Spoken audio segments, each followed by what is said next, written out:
Okay, good day mga Airsoft. Good day mga kabigman. Big man, rolling tayo in 5, 4, 3, 2, 1. Walang katulad, gamit ay legit, laging panalo pag sukat. Sniper o pistol, lahat ay fire. Kami ang top airsoft provider. Big man, walang katulad, gamit ay legit, laging pagaman, binitin siya. Laging may bago, laging legit. Big man rules, wag kang bitter kid. Big man, walang katulad, gamit ay legit, laging panalo pag sukat. Sniper o pistol, lahat ay fire. Kami ang top airsoft provider. Okay, hello po. Magandang hapon mga Airsoft. No? Ngayon lang po ako nakabalik ulit. May mga inasikaso lang po kasi tayo ng mga kani-kanina. No? Ngayon po na papunta na dito sa atin pero nagmamadali ang ating ka-Airsoft. No? Paano ba sabihin to? Last week, actually last week, kasi Friday okay? Friday, so magpa-Friday ngayon. Okay. Friday last week, merong tumawag na seniors sa atin. Okay, ngayon sabi niya, nagustuhan daw niya yung binavlog natin na magaang lang na baril. Sabi ko, ano pong magaang na baril? Yung mahaba kanya, ano pong mahaba kaya yun? Iniisip ko.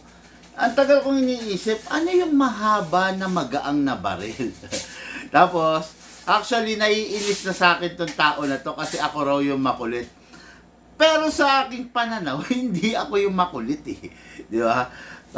Gagalit na siya sa akin. Actually, sinesermonan ako.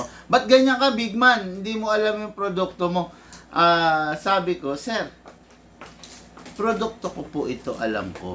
Kayo po, nag-i-inquire po kayo. Hindi nyo po kasi alam kung ano yung ini-inquire nyo. Mahirap naman po maging basihan yung mahaba na magaang. Mahaba na magaang. Ngayon, nagpakita tayo ng mga unit, syempre. Nakita niya yung nahanap niya. Nakita niya. Ito, sabi niya, yung live mo. Tinignan natin kung ano yun. Ito na nga yun. Yung Poseidon. Okay? Magaang ba siya? Yes, talaga naman. Magaang to. No? Kasi actually, itong unit na to is best na best pang mga seniors. No? Best na best to pang mga seniors. Tapos, okay din siya kung ang gagamit is mga millennials. Ito kasing unit to is a modern type ng unit. Okay, modern type to.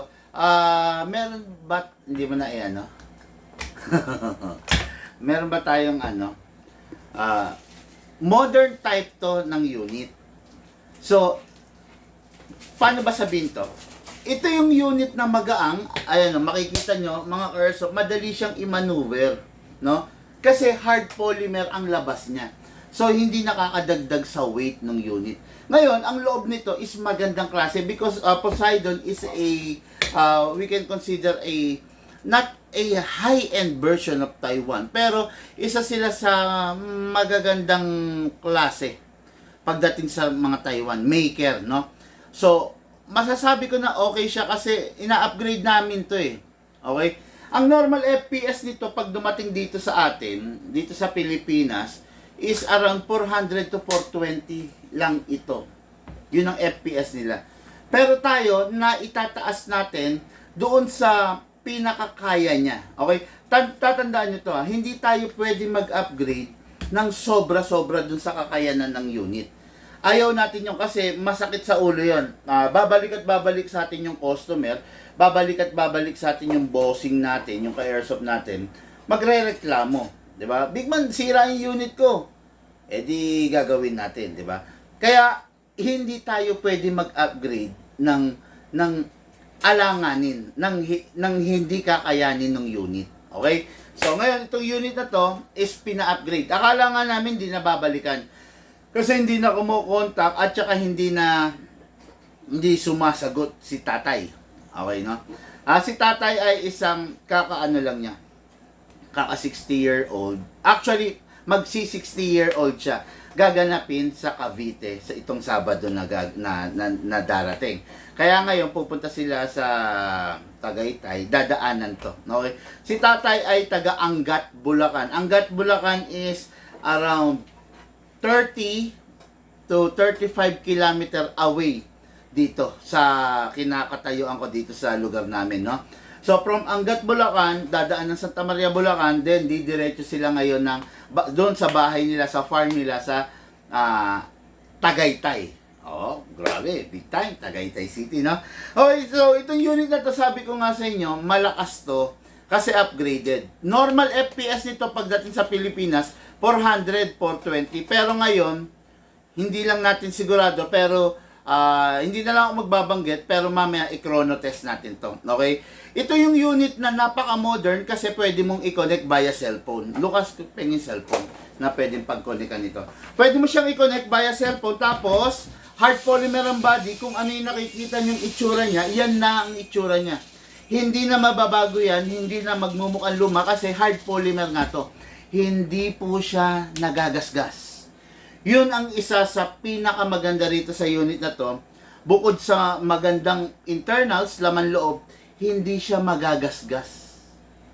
No? Hindi siya nagagasgas. Kasi nga hard polymer. Okay? So, let's begin with the unit. Napakaganda, napakasarap. Siyempre, demo natin. Yung unit niya, yung A70 yan, ayan. Itong unit na to, kung mapapansin ninyo, hindi kalakian ang handguard. Diba? Hindi katulad ng mga quad rail na talagang hindi mo masasakmal. Kaya ako, paborito ko yung mga ganitong unit, lagi ko naman sinasabi sa inyo, it is because ang sarap sakmalin. Ang sarap hawakan ng handguard niya. Hindi mabibitin yung kamay mo kasi maiko-control mo agad. Pag ako humawak kasi ako sa isang baril, ganyan eh. Di ba? Kung makikita nyo, ganyan ako nakahawak. Hindi ako never akong humahawak ng ganyan. Ganyan palagi ako maghawak. Para nako-control ko kagad kung saan ko gustong i-maneuver yung unit. Okay? Makikita nyo, front sight niya, then rear sight. O, di ba? Foldable, foldable. Mas maganda lang to para sa Airsoft natin, no? Sherwin Madrid, sa ngayon papunta na rito. Mas maganda lang kasi pasensya na mga Airsoft, ha. Gustuin ko mang ilagay siya sa live, kaya lang medyo matapang kasi itong lalaki na to. Medyo matapang si tatay. Pag sinabi niya gusto niya, mainipin eh. Yung pasensya niya mababa eh, no? Ayaw niya, katulad ngayon, wag mo na akong i-live, kanyang ganon, nagmamadali kami, dadaan ako dyan. Dadaanan niya raw itong pina-upgrade niya. So, pagbigyan na lang natin, mahirap kasing makipagtalo pag medyo may edad na yung kausap, alam mo na, di ba? Mahirap. Okay? So, ito yung unit niya. Ito yung idadamay test fire natin. Mga cars of hard polymer to, ha? Hindi magagasgas. Okay? Ay, hello nga pala sa mga ka-airsoft natin na sa kasalukuyan ay nasa biyahe. Rush hour na po ngayon, no? Nai-stuck sa traffic, naiinip sa traffic. Hayaan nyo pong ako ang mag-alis ng inip nyo. Manood lang po kayo ng ating mga vlog. Okay? So, ito po. So, ito yung unit. Lagyan natin ng battery. Ang battery nilalagay dito sa butt stop. Press nyo lang to adjust. Depende sa gusto nyo, pwede nyo pang i-adjust yan. Ngayon, para malagay natin yung battery, instead of adjusting, i-press natin, then hatakin. Hatakin ang buo. So, naalis na to. Alisin yung itong cover na to, then dito ilalagay yung battery. Okay? Pengen ang battery. Then, nag-on na yung cellphone.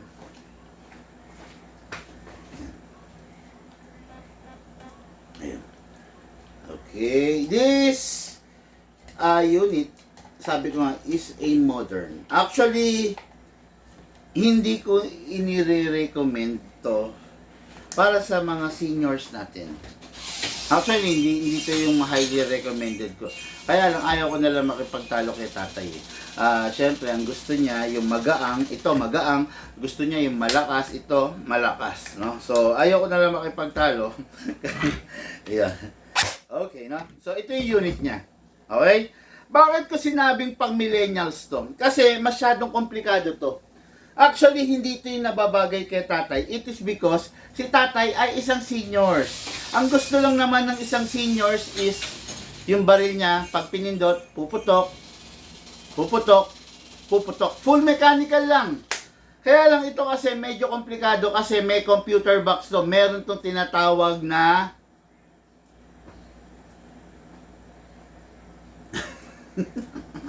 ETU. Okay? So, meron itong sensor, meron siyang mga programmable na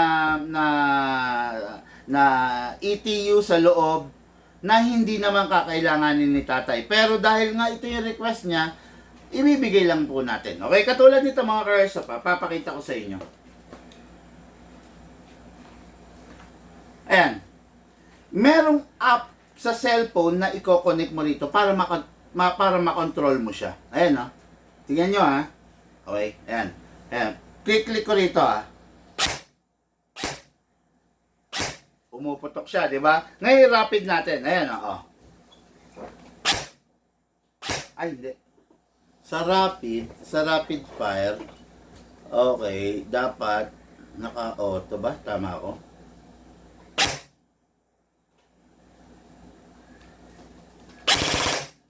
Ayun. Sa sa rapid fire pala, single lang rin rito. Pero you can select it here, okay? Katulad nito mga ka-Airsoft, halimbawa nasa single tayo. Let's put the unit into single, ha. Ayan, makikita nyo to, gumagalaw yan, ayan, ha.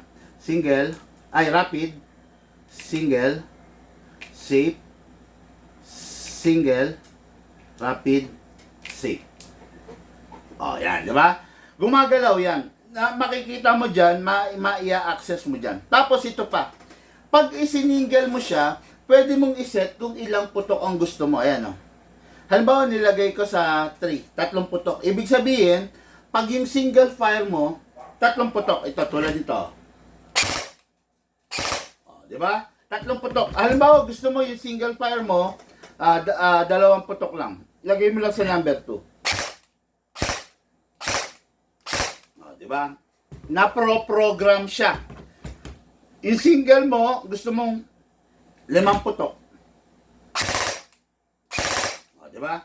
Pwede mo siyang i-program. Pero, syempre, for now, ibalik lang natin sa default kasi ayaw naman natin sumakit yung ulo ng bossing natin. Then, sensitivity ng trigger, pwede mong i-adjust dito kung gusto mong konting pindot lang. Pero ngayon, nakastack lang siya. Ayaw kong manibago si tatay eh. Okay, no? Then, battery, wag na lang galawin yan, tatay. Okay, then ito, meron siyang monitoring dito. Meron nakalagay dito counter kung nakakailang putok na. Okay, meron nakalagay dito temperature. Merong voltahe current at saka merong voltahe na volts. Okay, yung current, yung amperahe niya, nandito rin. Ayan, pwede nyong kontrolin via using a cellphone. Okay? Tapos, gusto kong ipakita sa inyo kung gaano kalakas ang chrono nito. Pengi ako muna yan. Yung baba. Tingnan mo yung pinakamarami dyan. Yung pinakamarami, maglagay ka sa isang reloader. Ito na. Okay na. Ipapakita ko sa inyo, normal FPS nito, pag dumating dito sa Pilipinas, is 400 to 420 lang. Okay? Pero ngayon, dahil nga ni-request nung ating tatay na i-upgrade mo, big man, gusto ko yung malakas. Utya, matapang tong tao na to, hindi talaga ako umbra. No? Okay. Ayan, lagyan natin ng bala. Ito hindi siya tulad ng ibang M4 na kamot type. Hindi rin siya tulad ng ibang M4 na binubuksan dito. Okay? Wala siyang bukasan, walang kamutan, injectable type siya. Gagamit ka ngayon ng reloader, tutusok mo, then ipapump mo. Okay?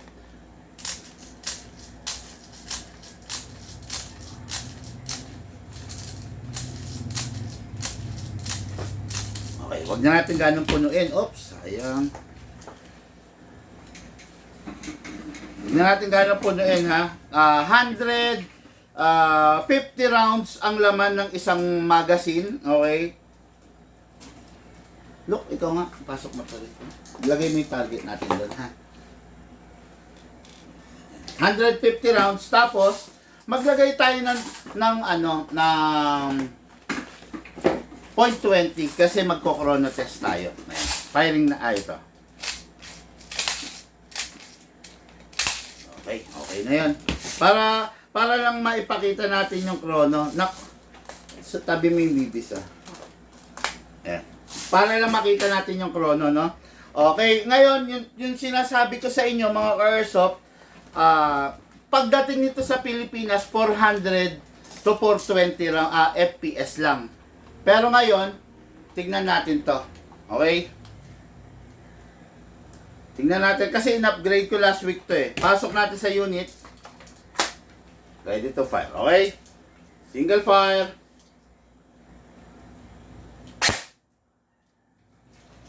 .533. Yan po ang FPS niyan. 533. Normal na FPS nito 400 to 420 lang.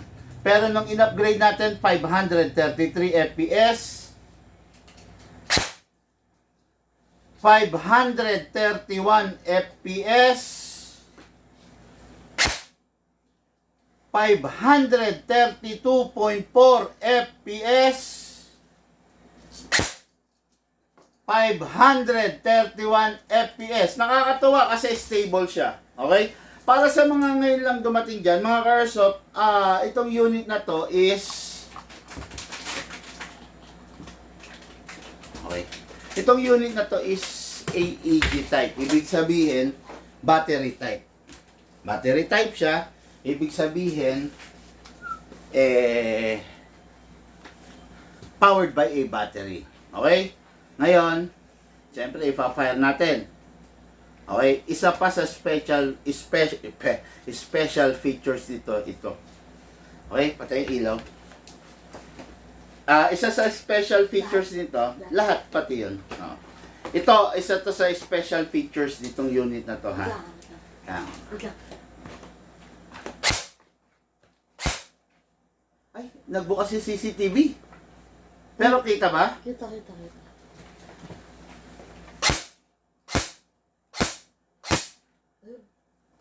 Ayan. Ewan ko lang kung nakita nyo, ha. Nakita ba? Tingnan mo nga sa camera. Atras ka pa. Yan.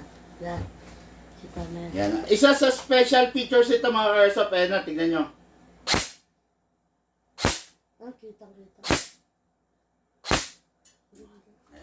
Nakita nyo? Tracer ready na siya mga ka-airsoft, no? So, umiilaw yung bala niya.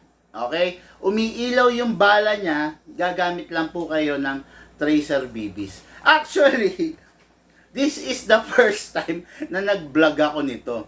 Kasi I am not a fan of a Tracer. Pero dahil nga marami na tayong millennials na gusto ng mga technologies, kailangan makapag-adapt din tayo eh. Okay? Ganun siya. Okay? Ayan, pakita ko sa inyo ha. Ayan ha. Lalayo lang ako ha. Rapid fire. Okay? Ganun siya. Buksan natin ilaw. Lagyan mo, Lucas, para ma-try mo. Ayan ha. Huwag mo sayangin lang yung bala. Mga ka-airsoft, yun nga lang, ibang klase ang bala nito. Okay? Hindi siya ordinaryo. Ganun din ang itsura. Mukhang BBs din, pero kung tawagin to, Tracer BBs. Ito kasing unit na to is Tracer ready. Oh, ang gusto ni Lucas ha. Lagay mo na lahat. Hindi na kaya yan? Tagas na ito. Sige, lagyan mo ng bala. Tapos lagyan mo na ng tumami yung label, Tracer, ha? Asa pa? Marami naman to, di ba? Dali lang mga airsoft, ha? Kahit huwag mo nang punuin niya kasi tayo. Ha? Ayan. Pakita mo doon. Pakita mo kung sa paano lagyan ng bala. Oops, ayan. Pakita sa'yo ni Lucas. Ayan, pakita ni Lucas, ayan, no? Hindi po siya pwedeng kamutin. Hindi po siya kamot type. Ayan, sige, Lucas. Injectable type po siya, ayan. Okay? Ayan. Ginagamitan po siya ng reloader, okay? Okay, tama na. Oh. Then, papatayin natin yung ilaw ulit. Yan. Kasi, yung tracer, may enjoy nyo siya pag pag madilim. Pag madilim, night. Atras ka ron, ha? Ayan. O, sige, pasok, Lucas. Okay, atras pa na. Yan. Single fire, ha? Sige, single fire. Ayun.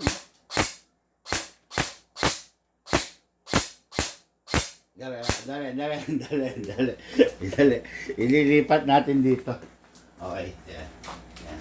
Para makita nila na gumuguhit. Okay, firing.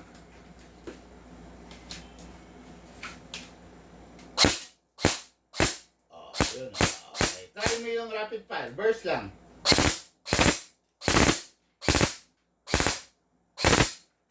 Single.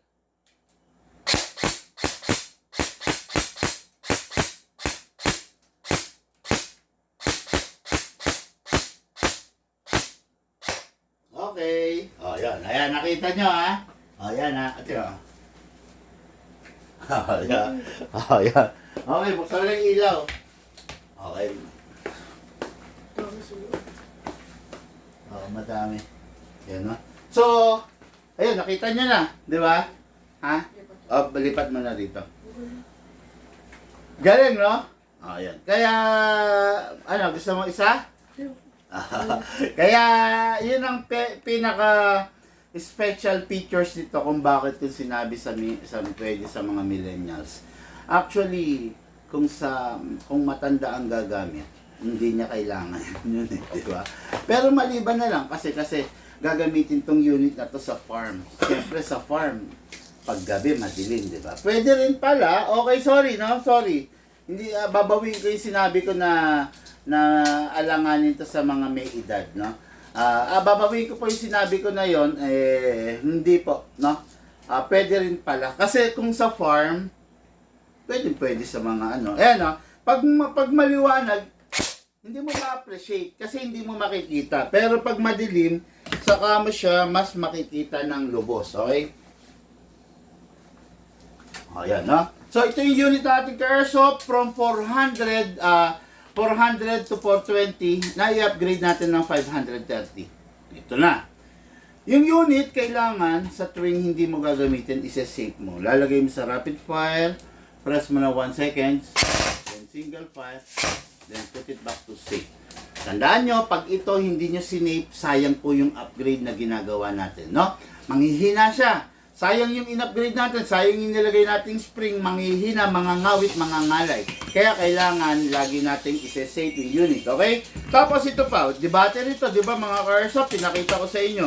Yung battery, meron po tayong tatlong rules. Bawal siya malobat, bawal siya ma-drain, at bawal siyang mag-init. Okay? Kaya iwasan lang po natin yung mga bagay na yan para po maging masaya yung paglalaro natin ng airsoft.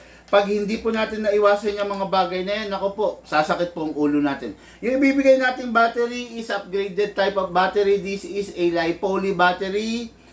Masarap gamitin, pero masakit sa ulo kung hindi natin maaalagaan ng maayos. Okay? LiPoly battery, isa sa pinakamagagandang klase ng battery na nilabas na meron sa ating henerasyon ngayon. Okay? So, ano pa ba? Okay, parating na kasi yung ating ka-airsoft na tayo na lang yung nag-adjust. Mainitin ang ulo no? Mainitin ang ulo ni tatay. Siyempre wala naman tayong magagawa rin kasi seniors na, no? Pag mga seniors, siyempre yung mga pasensya nila, hindi na ganun kahaba, di ba? Mainitin ang ulo, ayaw tinatanong ng ng gusto. Ayaw ng makulit. Ako pa raw yung makulit. Anyway, natutuwa ako sa iyo, Tatay Sherwin Madrid of Tagaytay City na taga Angat, Bulacan. Maraming salamat po sa tiwala nyo. Mga ka-airsoft, lahat po tayo nagmula sa iba't ibang larangan. Pinagbuklod, pinag-isa ng iisang libangan. Yun po ang paglalaro ng airsoft, patid po sa inyo ng inyong lingkod, Big Man.